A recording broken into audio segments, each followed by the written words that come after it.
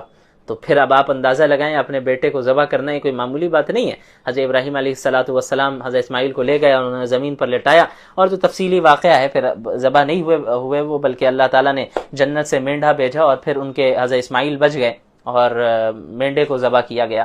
تو چونکہ اصل حضرت ابراہیم کا امتحان لینا تھا، انسان کو بیٹے کو ذبح کرانا مقصد نہیں تھا، حضرت ابراہیم کا امتحان لینا تھا کہ اور ان کے امتحان کے ذریعے پوری امت کو اور پوری انسانیت کو پیغام دینا تھا کہ حضرت ابراہیم وہ ہے جنہوں نے ہر آزمائش میں جو ہے کامیابی کے ساتھ وہ ڈٹے رہے اور تمام آزمائش میں وہ پورے اترے، اللہ کے لیے انہوں نے سب کچھ قربان کرنے کے لیے وہ تیار ہو گئے۔ بہرحال اس کے بعد آیت نمبر 139 سے حضرت یونس کا ذکر علیہ السلام۔ حضرت یونس کے متعلق بھی بتایا تھا، انہوں نے اپنی قوم کو دعوت دی، ان کی قوم نے انکار کیا، تو انہوں نے اپنی قوم سے کہا کہ 3 دن کے بعد عذاب آنے والا ہے۔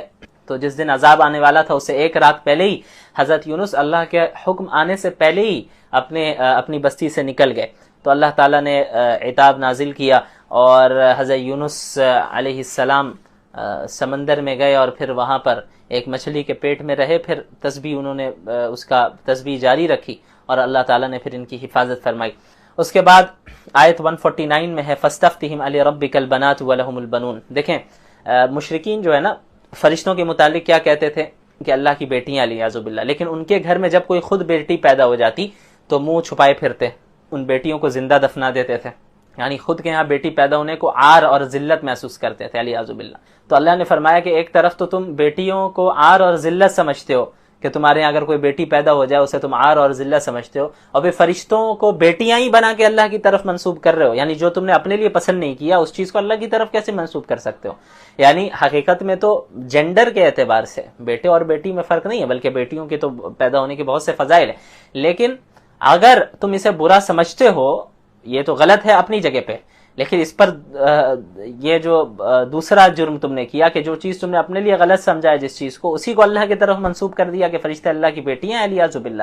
تو اللہ تو اس چیز سے پاک ہے کہ تم جو کچھ بھی اللہ کے متعلق کہہ رہے ہو، جیسا کہ اخیر میں اللہ نے فرمایا 180 181 182 میں سبحان ربک رب العزت عما یصفون وسلام علی المرسلین والحمد للہ رب العالمین، کہ اللہ رب العالمین جو آپ کا رب ہے، عزت والا رب ہے، وہ ان تمام برائیوں سے عیبوں سے پاک ہے جو وہ اللہ کی طرف منسوب کر رہے ہیں۔ اللہ کو کسی اولاد کی ضرورت نہیں، والدین کی ضرورت نہیں، بیویوں کی ضرورت نہیں، کسی کی ضرورت نہیں۔ اللہ کسی بھی مخلوق کا یا کسی اور کا جو ہے اللہ تعالیٰ جو ہے وہ پابند نہیں ہے، محتاج نہیں ہے۔ وسلام علی المرسلین، اور تمام رسولوں پر سلامتی ہو، والحمد للہ رب العالمین، اور تمام تعریفیں اللہ رب العالمین کے لیے۔ اس کے بعد سورہ صاد کی ابتدا ہوتی ہے۔ آیت نمبر 5 میں دیکھیں اجعل الآلہۃ الہا واحدا ان ھذا لشیء عجاب۔ جناب ابو طالب نبی کریم صلی اللہ علیہ وسلم کو سپورٹ کرتے آ رہے تھے، رشتہ داری کا حق ادا کرتے آئے۔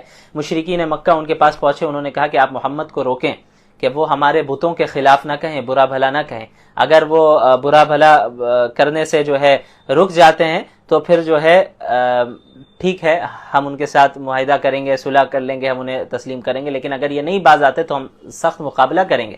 تو جناب ابو طالب نے اللہ کے نبی صلی اللہ علیہ وسلم کے پاس اس بات کو پہنچایا تو انہوں نے یہ کہا کہ میں تو ان کے سامنے ایک ایسی بات پیش کر رہا ہوں کہ اگر انہوں نے اس بات کو قبول کر لیا تو عرب و عجم ان کے سامنے جھک جائیں گے. وہ بات کیا ہے؟ وہ توحید کی بات ہے کہ ایک اللہ کی عبادت کرو.